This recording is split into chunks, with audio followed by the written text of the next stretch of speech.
ये 10 लक्षण भगवत प्राप्ति करने वाले उपासक के हृदय में जागृत हो जाते हैं। बहुत ध्यान से सुनना। ये 10 लक्षण जब प्रकट होने लगे तो जान लेना कि अब हमारा परम सौभाग्योदय होने जा रहा है। बस हम भगवत साक्षात्कार के नजदीक हैं। जब तक इन 10 लक्षणों में कमी दिखाई दे तो संभालो इन 10 लक्षणों को अपने जीवन में पक्का। इन 10 का पूर्ण होना मतलब भगवत साक्षात्कार होना।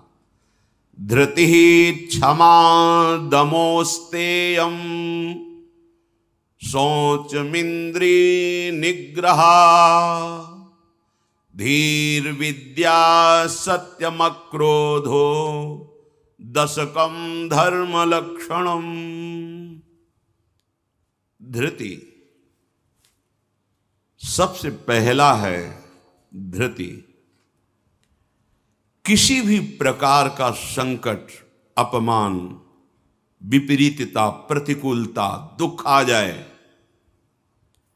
पर जो हमने भगवत प्राप्ति का लक्ष्य लिया है, चाहे वो गृहस्थ हो या विरक्त हो, भगवत प्राप्ति का लक्ष्य लिया है, अब वो नहीं छूट सकता, चाहे कुछ भी हो जाए। पहला लक्षण स्वीकृति इसीलिए कहा है। बहुत जोर की बात है। खुली वस्तु रखी है, बिगड़ी जन्म अनेक की अब वहीं सुधरे आज हो ही राम को। यह स्वीकृति बहुत बड़ी बात है। अपने लोग देहाभिमानी हैं तो क्रियाओं पर संतोष करते हैं, क्रियाओं पर विश्वास कर लेते हैं कि मैं ये कर रहा हूं, इसके फलस्वरूप ऐसा मिलेगा। लेकिन उस सब करने का फल होता है होना, और वो सत्संग से प्राप्त हो जाता है एक क्षण में। इसीलिए स्वर्ग सुख, मोक्ष सुख, फिर मर्त्यलोक के सुख की बात क्या, सत्संग के समान नहीं रखा गया। तात स्वर्ग अपवर्ग सुख धरी तुला एक अंग, तूलन ताहि सकल मिल जो सुख लव सत्संग। स्वीकृति बहुत जोर की बात है। पहला है धृति। धृति माने किसी भी प्रकार का कोई भी अपमान, तिरस्कार, निंदा, परिस्थिति, विपरीतता आपके मार्ग में आवे पर आपकी स्वीकृति पे अंतर नहीं होना चाहिए। इसे धृति कहते हैं। धृति ये बहुत आवश्यक है भगवत मार्ग के पथिक को।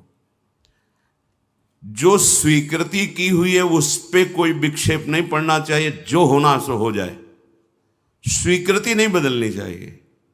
बस तुम्हारा ये यथा माम प्रपद्यन्ते तास तथैव भजाम्य हम। कोई भी परिस्थिति, कोई भी विपरीतता, कोई भी अपमान हमारी स्वीकृति में अंतर नहीं डाल सकता। मृत्यु स्वीकार करना अच्छा है, पर स्वीकृति पे अंतर नहीं आना चाहिए। वही स्वीकृति भगवत प्राप्ति करा देगी। गोस्वामी जी बाद में सब बातें कह रहे, पहले कह रहे बिगड़ी जन्म अनेक की अब वहीं सुधरे आज। हमारी धृति इतनी कमजोर है कि प्रतिकूलता के आभास मात्र में हम छोड़ देते हैं। प्रतिकूलता तो है ही नहीं, प्रतिकूलता के आभास, शायद प्रतिकूलता आ जाए, इससे हम भाग पड़ते हैं। ये कायरों का मार्ग नहीं है भगवत प्राप्ति। अज्ञान को छोड़िए। क्या तुम प्रभु को छोड़ दोगे तो दुखों से बच जाओगे क्या? जो कछ लिखा लिलाट दुख सुख देह संग, भुगते गो जहां जाएगो या सिद्धांत अभंग। या सिद्धांत अभंग तजत क्यों धीरज प्राणी। यही धृति। तजत क्यों धीरज प्राणी, वृंदावन परिहरे प्रिया प्रीतम रजधानी। स्वामिनी जी के महल को, स्वामिनी जी के चरण आश्रय को छोड़कर तुच्छ विषयों की तरफ कदम बढ़ा देना, स्वीकृति आपकी बहुत कमजोर है। बिगड़ जाएगा, ये जन्म बिगड़ जाएगा। पता नहीं किस युग में ये स्वीकृति का अवसर मिलेगा कि नहीं मिलेगा। कितना भी संकट आवे, धैर्य नहीं छोड़ना। सब कुछ सहना है, राधा राधा कहना है।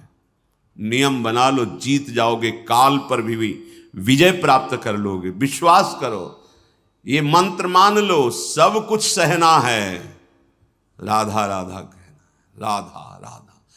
आपको सराहेंगे, आपको चाहेंगे, आप जो मर्जी आवे सो करो। सराहेंगे आपको, कोसेंगे नहीं, आपको सराहेंगे और आपको ही चाहेंगे। हम आपसे तन मन प्राण सर्वस्व समर्पित करके प्रेम करते हैं। ये प्रेम मार्ग की बात।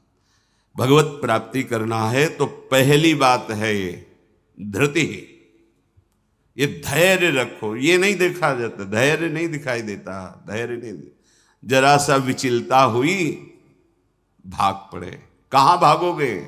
जिधर भाग के जा रहे उधर तो विचलता का समुद्र है।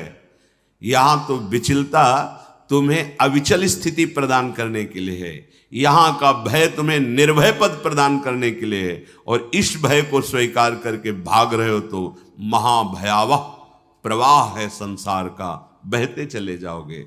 अभय होए जो तुम्हें डेराई। धृति, जो धृतिवान है, लौकिक पारलौकिक सारी संपत्तियां उसके चरणों में झुकने लगती हैं। देख लो, शब्द पर ध्यान दो। जो धृतिवान है, धैर्यवान है, हर कष्ट सहता है, तो आगे जो मार्ग है बोले लौकिक और पारलौकिक सारी संपत्तियां उसके चरण चूमती हैं, क्योंकि वो धैर्यवान है। अगर धृति नहीं है तो परमार्थ का भेष भले हो, परमार्थ की स्थिति नहीं होगी। इसीलिए भगवान कपिल देव जी ने माता देवती जी से कहा, जो आसक्ति संसार के बंधन का कारण है, वही आसक्ति यदि महात्माओं के चरणों में हो जाए तो मोक्ष का खुला हुआ द्वार है। तो वो महात्मा कैसे होते? तो सबसे पहला शब्द था तितिक्षवः, मतलब महान सहनशील होते हैं संत जन। तितिक्षवः, यहां धृति, ऐसा धैर्य कि कोई भी विचलित ना कर सके। बहुत गंभीरता से, इसीलिए इसमें रुके हुए हैं। बहुत गंभीरता से पहला लक्षण है भगवत प्राप्ति का। जिसके अंदर ये 10 लक्षण आ गए तो भगवान प्रकाशित हो जाते हैं हृदय में, क्योंकि वही परम धर्म का स्वरूप है। भागवत धर्म में चलने वाले या कोई भी धर्म स्वीकार करे तो धृति जरूर आनी चाहिए। अगर धृति नहीं, आप पातिव्रत धर्म, एक पत्नी व्रत धर्म, जो जहां जिस धर्म में, तो उसको धैर्य धारण करना पड़ेगा। बिना धृति के धर्म का पालन नहीं होता। फिर ये तो परम धर्म, महाभागवत धर्म, प्रेम धर्म, इसमें तो कष्टों की परवाह करे तो योद्धा कैसा। अगर अनुकूलता, प्रशंसा, मान और सुख की चाह है तो परमार्थ का पथिक कैसा। अभी भ्रम में है वो। किसकी अनुकूलता? किसकी अनुकूलता? शरीर की। चाहे जितना अनुकूलता देते रहो, ये नष्ट होगा। इसकी अनुकूलता नहीं। श्री कृष्ण अनुकूल लेन, श्री कृष्ण की अनुकूलता को देखो कि हमारे शरीर, मन, वाणी, चेष्टा प्रभु के अनुकूल हो। उसके लिए तुम धैर्यवान बनो। चाहे जितनी निंदा हो, अपमान हो, तिरस्कार हो, संकट आवे, विपत्ति आवे, परवाह नहीं। तो हर विपत्ति संपत्ति बन जाएगी। देख लेना, लिखा है कि जो धैर्यवान होकर परमार्थ में चलता है तो लौकिक और पारलौकिक सिद्धियां और सफलता उसके चरणों में आ जाती है। श्री राधा किंकरीणाम लुठति चरण यो रद्भुता सिद्ध कोटि, करोड़ों प्रकार के वैभव सिद्धियां उसके चरण दास्ता में आ जाती, हाथ जोड़े खड़ी रहती हैं जब सेवा की आज्ञा हो। दूसरी बात है, दूसरा लक्षण है क्षमा। अपने साथ कोई बुराई कर रहा है, भगवत प्राप्ति करनी तो संसारिक आदमी इन बातों को समझ भी नहीं सकता, क्योंकि उसका उद्देश्य अंतःकरण धर्म में अहम ममत्व स्थापित करके भोगों को भोगना और उसी में सुखी होना है। अभी अज्ञान है, वो नहीं समझ रहा। ये परमार्थ के पथिक की बात है। क्षमा, ये इसलिए बोला, वो सामने वाला हमको ऐसा बोलता है, हम चुप रहेंगे। कैसे चुप रह सकते हैं? सामने वाला कौन है? अगर तुम संसारी हो तो संसार है, और परमार्थिक हो तो तुम्हारा आराध्य देव है। तुम्हारी वही तत्व दृष्टि होनी चाहिए जिसकी प्राप्ति के लिए निकले हो। कब करोगे, किस जन्म में करोगे? अभी इसी क्षण से अभ्यास शुरू करो। क्षमा, अपने साथ बुराई करने वाले को दंड देने या दिलाने की पूरी शक्ति होने पर भी, दंड देने या दिलाने की आज्ञा करते ही विध्वंस मच जाएगा, ऐसा होने पर भी ना तो शरीर से दंड दे, ना वचन से दंड दे, ना किसी से प्रेरित करके दंड। हम तो नहीं करेंगे, पर तुम देखो, तुम हमारे शिष्य हो, हम तो सह गए, तुम्हें नहीं सहना चाहिए, जाओ। तो बात एक ही हो गई, बात एक ही हो गई। आप उसको दंड देना चाहते तो आपके अंदर क्षमा बल नहीं है। करत जे अनशहन निंदक तिनहु पे अनुग्रह। ना इस लोक में तुम्हें दंड मिलेगा और ना परलोक में दंड मिलेगा। मेरे अपमान, मेरे निरादर, मेरी निंदा, मेरे तिरस्कार का तुम्हें कहीं दंड ना मिले। तुम्हारी बुद्धि शुद्ध हो, स्वस्थ रहो और भगवान प्रसन्न हो।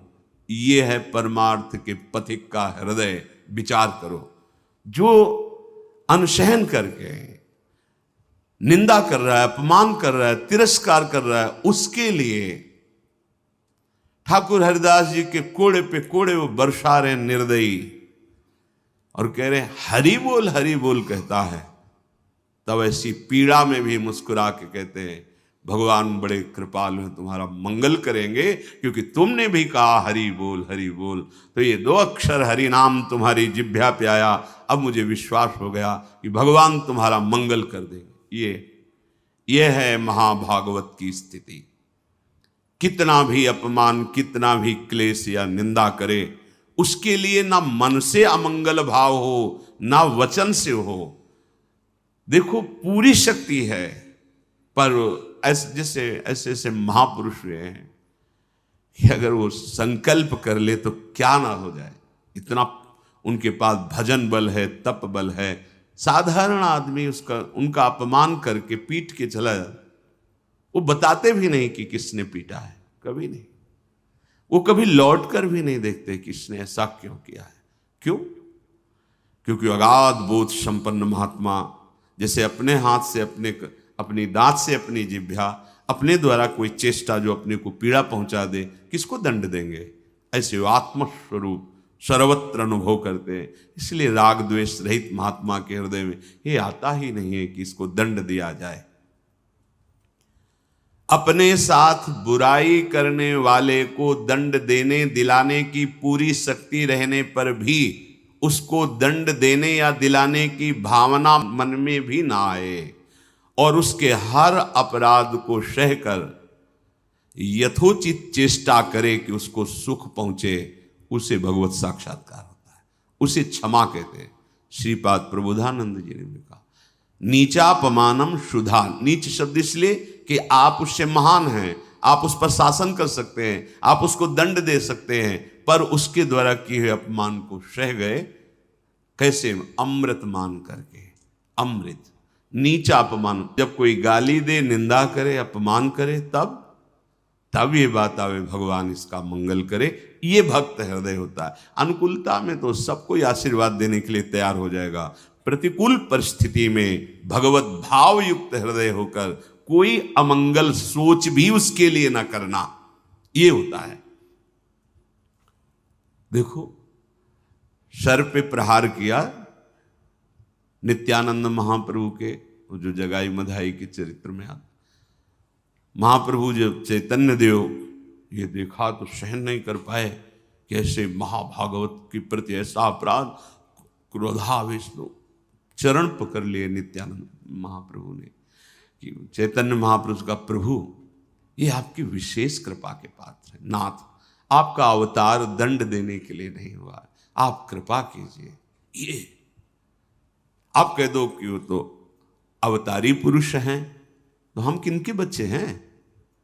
हम किस मार्ग में चल रहे हैं? हम उन्हीं के तो बच्चे हैं, उन्हीं की तो अंश हैं, उन्हीं की तो शरण में है।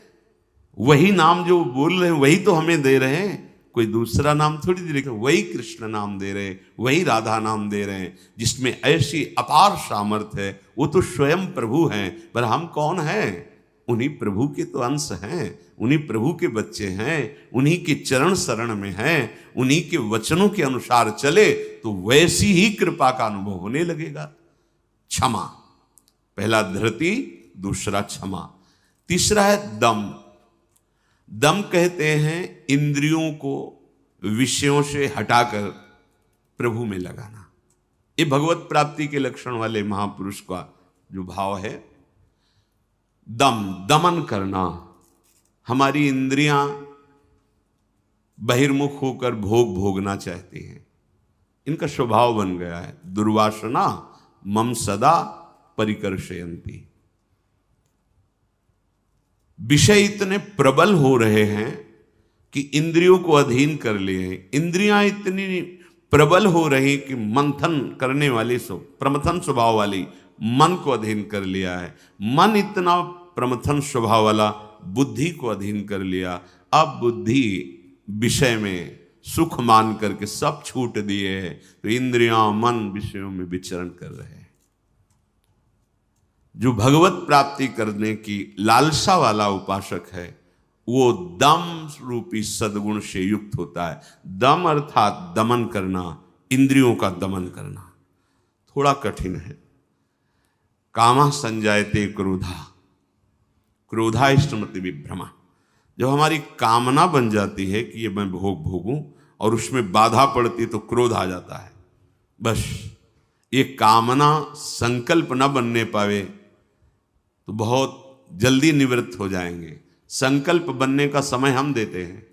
जब कोई भी इंद्री का विषय आकर्षित होता है तो मन उसको विस्तार से सुख का, भोगा हुआ सुख या सुना हुआ या दृश्य में आया हुआ भोगने की लालसा, और आप अपने भगवत विस्मरण कर दिए और उसमें तन्मय हुए, संकल्प बना, गड़बड़ हो गया।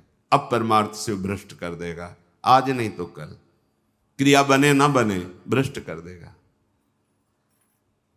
संकल्प ही न बनने पाए। संकल्प बनने की छूट कब देते हैं? जिस समय हम ये भूल जाते हैं कि हमारा लक्ष्य भगवत प्राप्ति है। हम भोगों में सुख बुद्धि करके भगवान से विमुख वृत्ति के द्वारा संकल्प बना लेते हैं धैर्य से। जब हमको ये पता है कि इन भोगों में सुख नहीं, सुख तो सुख सिंधु प्रभु के नाम रूप में है, तो संकल्प कैसे बन गया? भगवत विमुखता के कारण संकल्प। वो क्षण भगवत विमुख हुआ, वो समय भगवत विमुख में जा रहा है, इसलिए आपका संकल्प बन रहा है। अगर नाम जप कर रहे हैं आप और आपका लक्ष्य है कि मुझे प्रभु के चरणारविंद की प्राप्ति करनी, तो आप इंद्रियों का दमन स्वाभाविक कर लेंगे। बहुत सरलता सहजता से इंद्रियों का दमन हो जाता है। हमारी स्वीकृति ठीक नहीं है, इसलिए जैसे एक दिन एकांतिक में चर्चा हुई थी, आप वैष्णव हैं, आप भगवत दासत्व के चिन्हों से युक्त हैं, आप भगवत प्राप्ति का मार्ग स्वीकार किए हो, चाहे गृहस्थ हो चाहे विरक्त। अब आपके सामने मांस परोसा जाए, आप खाएंगे? बिल्कुल ना, अंदर से ना बाहर से चेष्टा ही नहीं होगी। क्यों? क्योंकि आपकी स्वीकृति नहीं है। ठीक है, मदिरा ना अंदर से ना बाहर से स्फुरण ही नहीं होगा उसको पाने का। क्यों? आपके अंदर स्वीकृति ही नहीं। लेकिन बेविचार, मैथुन, गंदी बात, क्या आपकी ऐसी स्वीकृति है जैसे मदिरा और मांस के प्रति है तो उसी पंक्ति में, पर आपने इसके लिए स्वीकृति छोड़ दी, आपने इसकी गुंजाइश रख ली। अब आप गिर जाएंगे, आपकी इंद्रियां आपको गिरा देंगी। दूसरे की जरूरत नहीं, आपका मन ही आपको परेशान कर देगा, भ्रष्ट कर देगा। क्या आपकी ऐसी स्वीकृति है? और है तो आप बोलो, आपके सामने मांस परोसा जाए, मदिरा रखी जाए, तो क्या अंदर से स्फुरण होगा? स्फुरण ही नहीं होगा। आप देख लो ना, स्फुरण ही नहीं होगा और आपकी भौं चढ़ जाएगी। आपको पता नहीं आप ये क्या, या तो उठ के चल देंगे, बिल्कुल संभाषण भी नहीं करेंगे। ऐसा ही जो शास्त्र विरुद्ध आचरण है, सबके प्रति क्यों नहीं हो रहा? जो हमारे शास्त्रों में भगवत प्राप्ति के विरुद्ध आचरण बताए गए, आप उनको एक लाइन में ही बताया गया है। आप उन शब्दों में दो को तो मान लिए, त्याज्य, स्वीकृति ही नहीं उनके प्रति कि हम वैष्णव हैं, भगवत दास हैं। तो फिर व्यभिचार, मैथुन, ये गंदी चेष्टाएं, इसको उस पंक्ति में क्यों आप स्वीकृति में रख लिए? आपने स्वीकृति की है, और यदि आपकी स्वीकृति वैसे है तो आप बोलो कैसे हो सकता है। वो दो बातें जो बोली कैसे आप स्वीकार नहीं कर सकते। प्रार्थना करने पर, एकांत में मिलने पर भी आप उन वस्तुओं का सेवन नहीं करेंगे क्योंकि आपकी स्वीकृति नहीं। ऐसे ही स्वीकृति आपकी भगवत प्राप्ति की है तो उसमें बाधक है, फिर आप उस बाधक क्रिया को, बाधक चेष्टा को एकांत में क्यों करते हैं, अपना नाश क्यों करते हैं। ये इंद्रियां और मन मिलकर आपको स्वरूप विस्मृति के गर्त में डालती जा रही। जितना भोगों में सुख का अनुभव करोगे उतने ही आत्मस्वरूप की विस्मृति के गर्त में चले जाओगे। भगवत विस्मृति, काम संजायते क्रोधा, क्रोधा स्मृति विभ्रमा, स्मृति भ्रंशात बुद्धिनाशो, बुद्धिनाशात प्रणश्यति। भगवत प्राप्ति के लिए दमन करना सीखे इंद्रियों का। श्री हरिवंश नाम बल लहों, अपने मन भाई सब कहों, रहों शरण हरिवंश की। भगवत शरणागति और नाम जब दमन कर सकते हो इंद्रियों का। संकल्प बन जाएगा तो फिर बहुत मुश्किल पड़ेगा क्योंकि क्रोध प्रकट हो जाएगा। जिस इंद्री के संयोग सुख में आप तन्मय हो रहे हो उस इंद्री सुख में बाधा पड़ेगी तो आपके अंदर राक्षसी भाव जागृत हो जाएगा। आप कुछ भी कर सकते हो, उस समय मन आपको अपने अधीन किए, आप राक्षसी बुद्धि से युक्त हो जाओगे। बहुत सावधान। दम, पहले ही हमारा निश्चय है भगवत प्राप्ति, हम प्रभु से मिलने के लिए चले तो जो प्रभु के भाव में डूबे हुए महापुरुष जनों ने निषेध किया ये नहीं, उसको बिल्कुल वैसे ही देखो जैसे और निषेध पदार्थ हैं। दम शब्द से है इंद्रियों का निग्रह, पर इंद्रियों का निग्रह होता है मन के द्वारा, और मन इंद्री दोनों मिल मना खष्टान इंद्रियाणि प्रकृति स्थान कर सेती, तो बची बुद्धि। अब बुद्धि शुद्ध हो तो मन पर अंकुश लगावे, लगाम खींचे तो इंद्री रूपे घोड़े सहज मार्ग में आ जाएं। सहज मार्ग है भगवत मार्ग, विषम मार्ग है संसार मार्ग। बहुत सावधान। और बुद्धि तभी शुद्ध रहेगी जब हर क्षण प्रभु का स्मरण करेगी। भगवान से वियोग प्राप्त हुई बुद्धि, वियोग माने भगवान से विलग हुई बुद्धि शासन नहीं कर सकती मन और इंद्रियों पर, और भगवान से योग को प्राप्त हुई बुद्धि इनको अपने शासन में रखेगी। तो बुद्धि योग कैसे बने, तो तेसाम सतत युक्तानाम भजताम प्रीति पूर्वकम तो ददामि बुद्धि योगम तम येन माम उपयांति ते। श्री भगवान के वचन। अगर तुम सतत भजन कर रहे हो तो बुद्धि भगवान से युक्त हो जाएगी, भगवान में तन्मय हो जाएगी, इतनी सामर्थ्यशाली हो जाएगी, जहां चाहेगी वहीं रथ को खड़ा कर देगी। लगाम है मन, घोड़े हैं इंद्री, शरीर है रथ, बैठा है जीवात्मा और हाँक रहा है सारथी बुद्धि। ईश भजन सारथी सुजाना, अपने आराध्य देव का सतत भजन मानो सुजान सारथी मिल गया है। अब मन रूपी लगाम को शासन में, तो घोड़े अपने आप सही मार्ग में।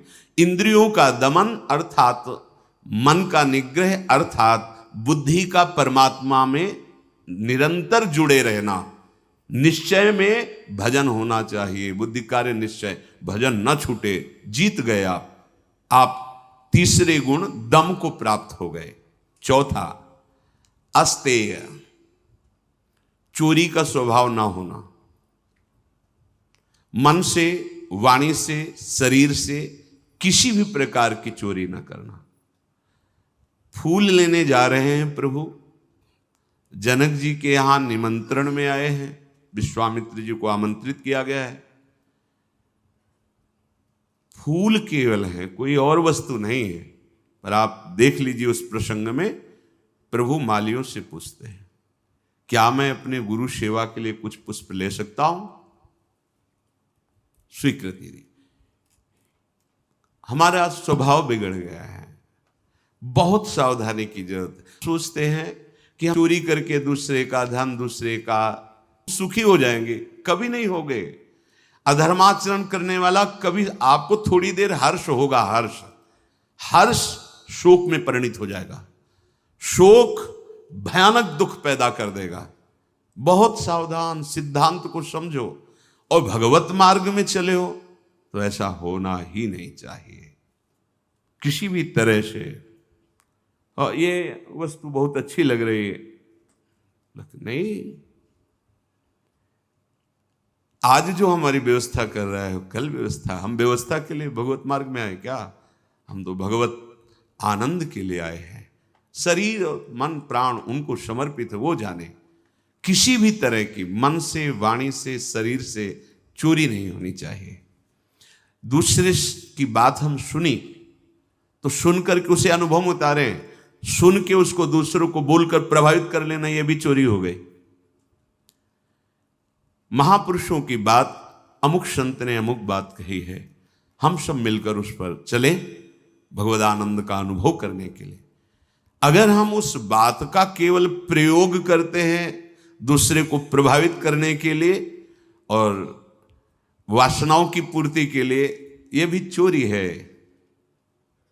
वो बात हमारे अंतःकरण को भगवदाकार करने के लिए है। सत्संग में उस बात को इसलिए कहते हैं कि वो बात हम सब धारण करें और भगवदानंद को प्राप्त हो।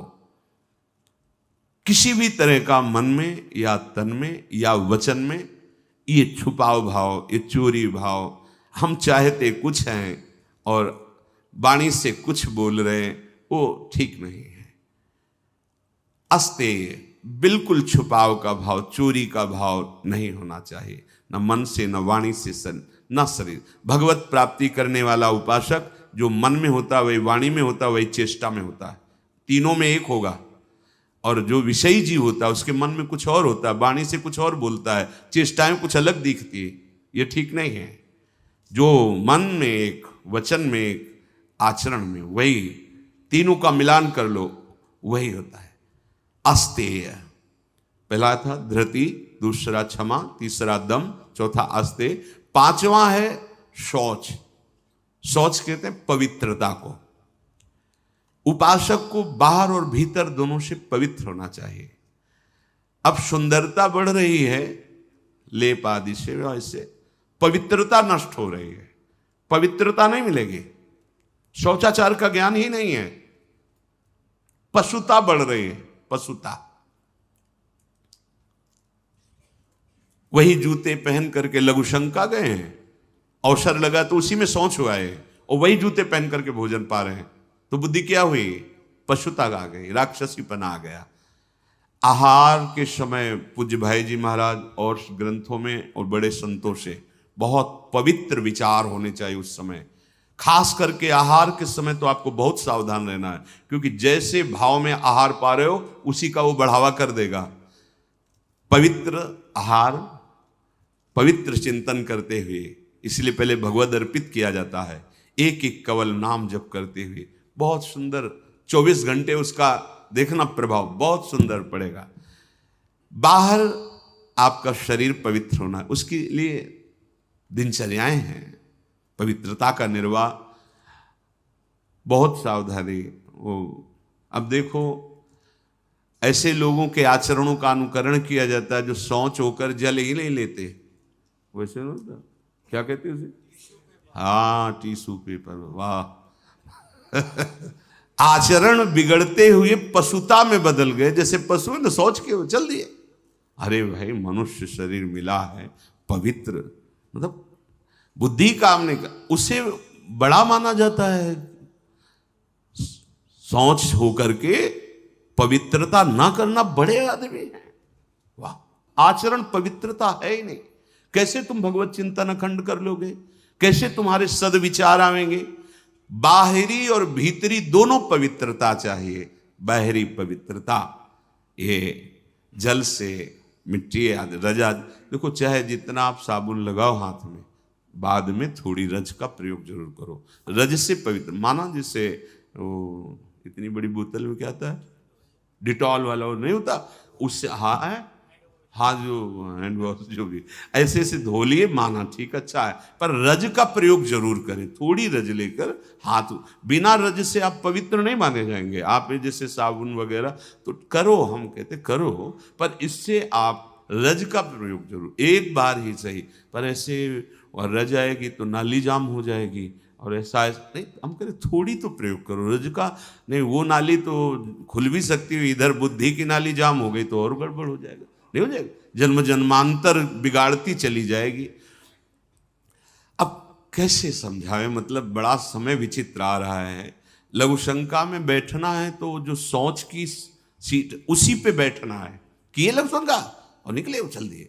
अरे पूरे अपवित्र हो गए, उस पे बैठने के लिए उतना ही वस्त्र धारण करो जितना तुम्हें धोना हो, तभी आप भगवत मार्ग में चलने, तभी आप चल सकते हैं। बुद्धि काम नहीं करेगी। अब